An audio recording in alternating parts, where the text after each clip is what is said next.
Olá, meus irmãos, Deus abençoe sua vida. Vamos para mais uma aula do nosso seminário. Que privilégio estar aqui com você. Que privilégio ter você como aluno do nosso seminário teológico, você que tem abençoado missões, você que tem colaborado, você que é um aluno que vai dar continuidade no segundo ano e vai pegar a certificação Imagine. Deus abençoe você. Deus abençoe você que chegou aqui agora.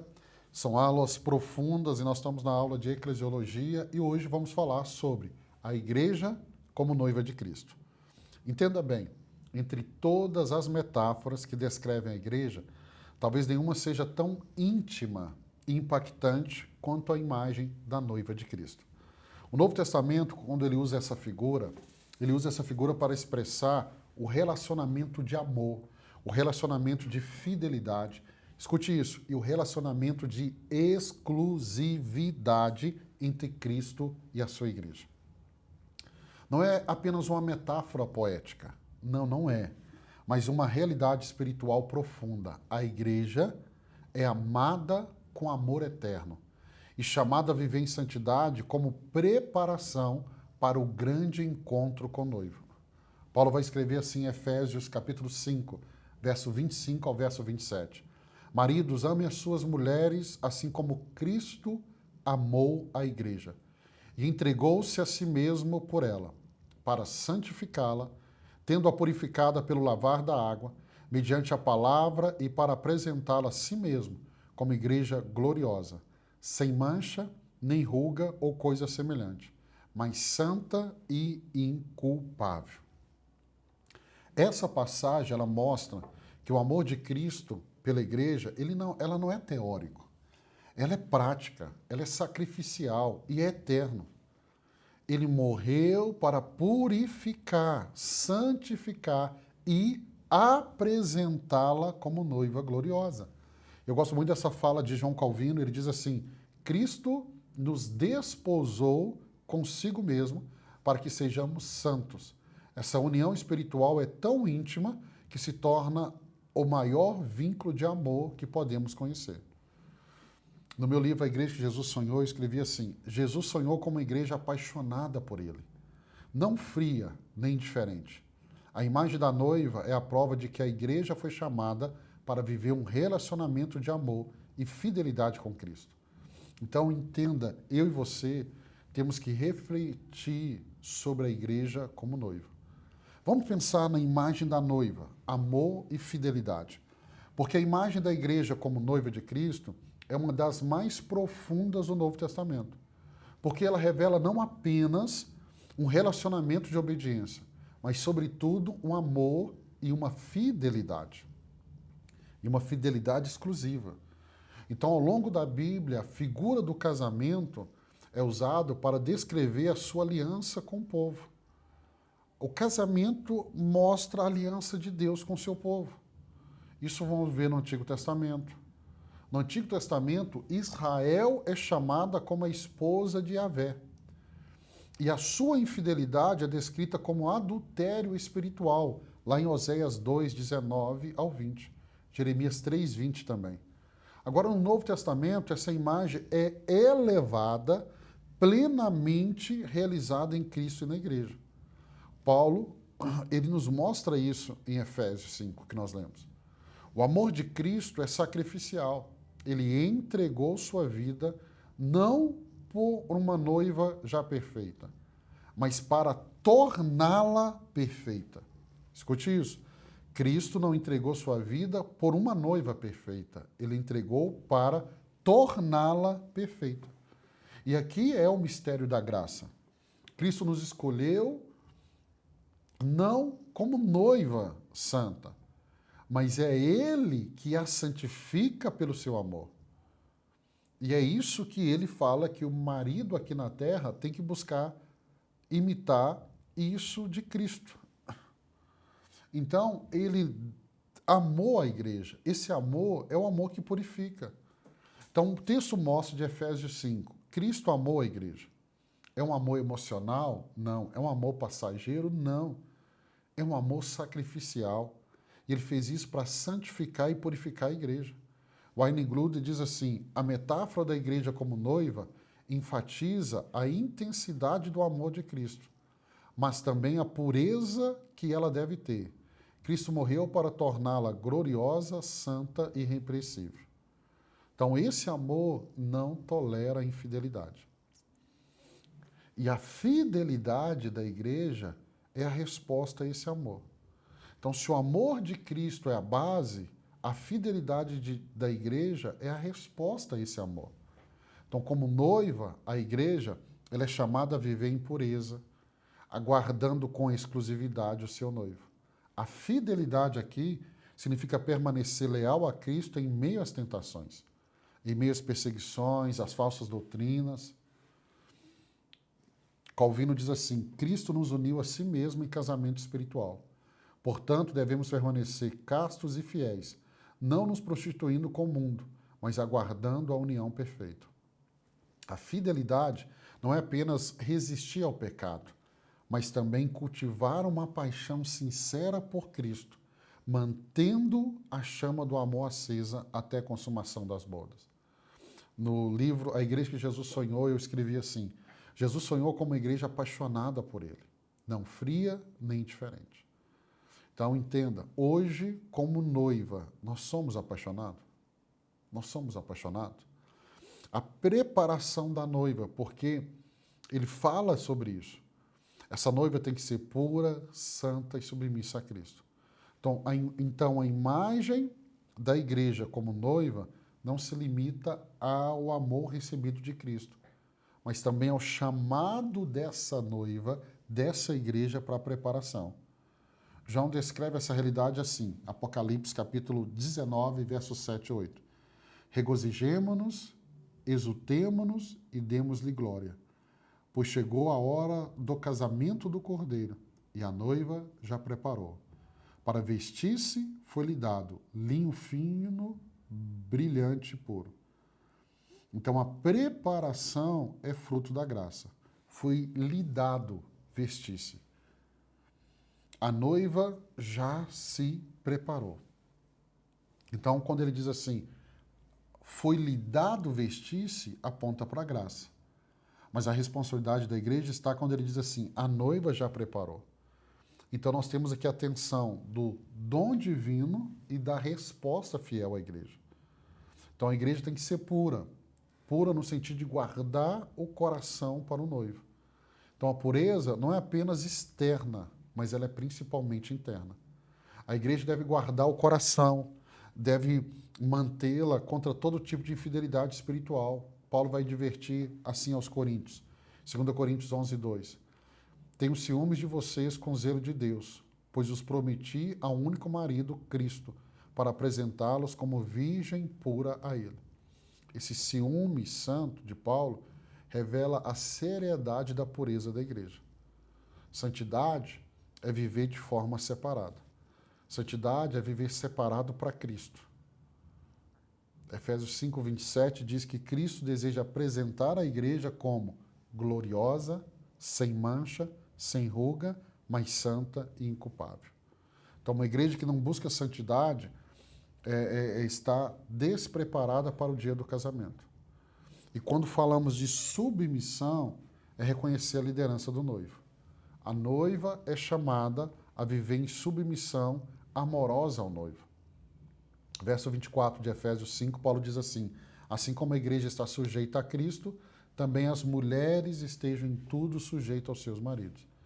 Então, a relação conjugal que é usada aqui nessa ilustração do relacionamento da igreja com Cristo é submissão, não opressão, mas é o reconhecimento da liderança amorosa de Jesus. Calvino diz assim, a igreja só pode florescer quando se mantém submissa à palavra de Cristo, sem buscar outra voz que a guie. Eu escrevi assim no livro A Igreja que Jesus Sonhou. Jesus sonhou como uma noiva que se preparasse em santidade, que não fosse encontrada dormindo ou distraída, mas adornada de pureza e pronta para o encontro. Então, eu preciso caminhar assim. E qual é a promessa do casamento? Quando a Bíblia fala desse banquete das bodas do Cordeiro. Se a igreja é a noiva, o destino final desse relacionamento é o casamento eterno com Cristo, que vai ser consumado no banquete das bodas do Cordeiro. Gente, essa deve ser a grande esperança que sustenta a igreja. Essa jornada terrena, isso deve nos sustentar. O dia que finalmente, face a face com o noivo, nós estaremos e viveremos em comunhão plena com ele para sempre. João, ele fala sobre isso. Nós lemos aqui em Apocalipse 19. Aqui, em Apocalipse 19, versos 7 e 9, nós vamos ver 3 aspectos. A hora chegou, o tempo determinado para esse casamento, a noiva preparada, então ela é vestida de pureza, adornada, santa, e a alegria do banquete, porque vai ser uma celebração eterna, onde os convidados são bem-aventurados. Esse banquete é como símbolo da comunhão eterna. Na cultura judaica, o casamento era feito, era a festa mais importante da vida, e era feito durante vários dias. Vários dias, e reunindo a comunidade com alegria. Então a Bíblia usa esse símbolo para mostrar que a eternidade com Cristo será marcada com alegria, comunhão e celebração eterna. Wayne Grudem diz assim: o casamento do Cordeiro é a consumação da história da redenção. É a união plena e eterna de Cristo e da Igreja, quando viveremos para sempre em sua presença. E qual que é o mistério das bodas? Martinho Lutero, ele vai descrever o casamento espiritual entre Cristo e a Igreja como uma troca admirável. Maravilhoso câmbio na tradução mais atual. Ele diz assim como o noivo e a noiva compartilham tudo, Cristo tomou sobre si nossos pecados e nos deu sua justiça. Este é o grande mistério do matrimônio espiritual. E esse é o fundamento do banquete. E aí nós temos essa alegria escatológica, né? Onde o Senhor preparou esse tempo de comunhão. Essa promessa, ela nos lembra que a história não caminha para um caos. Não, mas para uma celebração. Por mais que olhamos para o mundo e vemos um caos, o final será uma grande celebração. E essa tem que ser a esperança que sustenta a noiva. Eu escrevi assim no livro A Igreja que Jesus Sonhou: a visão das bodas do Cordeiro é o que mantém a igreja de pé em meio às perseguições. Ela sabe que seu destino final não é a dor deste mundo, mas a glória da eternidade com Cristo. E aí eu preciso entender isso, que esse é o caminho. E aí eu preciso caminhar como noiva. E aí fidelidade é o que ele espera da noiva. Nós temos que ter uma resistência às seduções do mundo. Se a igreja é a noiva de Cristo, e ela é a noiva de Cristo, então a sua principal responsabilidade, até o dia das bodas, é manter-se fiel à noiva. Jeremias 3,20 diz assim: mas como uma mulher adúltera, assim você foi infiel a mim, ó nação de Israel, declara o Senhor.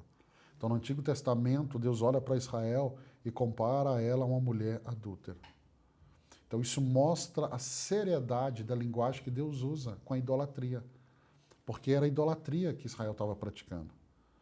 Então entenda, quando tem amizade com o mundo, isso é um adultério espiritual. Tiago 4,4 diz assim: adúlteros, vocês não sabem que a amizade com o mundo é inimizade contra Deus? Quem quer ser amigo do mundo se faz inimigo de Deus. Aqui amizade com o mundo significa abraçar os valores, os prazeres que se opõem ao reino de Deus.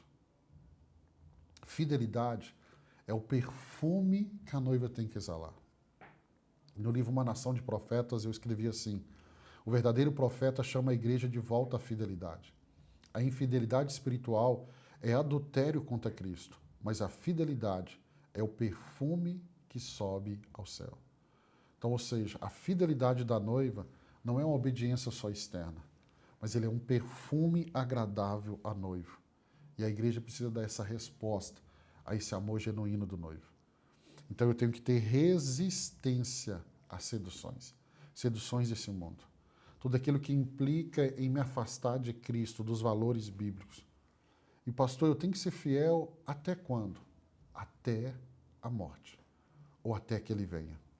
Então a fidelidade não é uma escolha pontual que eu tenho em determinado momento, mas eu preciso ter ela até o fim. Jesus disse assim, olha o que Jesus disse, Apocalipse 2:10, seja fiel até a morte, e eu lhe darei a coroa da vida. Então este é o chamado da fidelidade, mas o chamado também é um chamado à espera, a uma vigilância, a uma prontidão para a vinda do noivo. A identidade da igreja como noiva de Cristo não se limita ao passado, ou seja, à obra da cruz. Não, não, não, não. Não, nem tampouco apenas ao presente, que é o processo da santificação que Paulo nos ensina, mas ela projeta para o futuro, para o dia da vinda do noivo. Entre a promessa do casamento e a consumação, a igreja vai estar vivendo em vigilância. Entre a promessa e até a consumação na bodas. A igreja tem que estar vigilante. Vigilante. Quando lá em Mateus 25, verso 1 ao 10, a Bíblia fala da parábola das 10 virgens, nos mostra essa lição. O noivo vai vir. E nem todos vão estar preparados, mas só vão entrar para o banquete aqueles que estão preparados. A porta vai se fechar e se você não está preparado, você não entra. Então eu tenho que esperar com vigilância. Somente esperar com vigilância, não. E eu preciso tomar cuidado com o perigo da distração.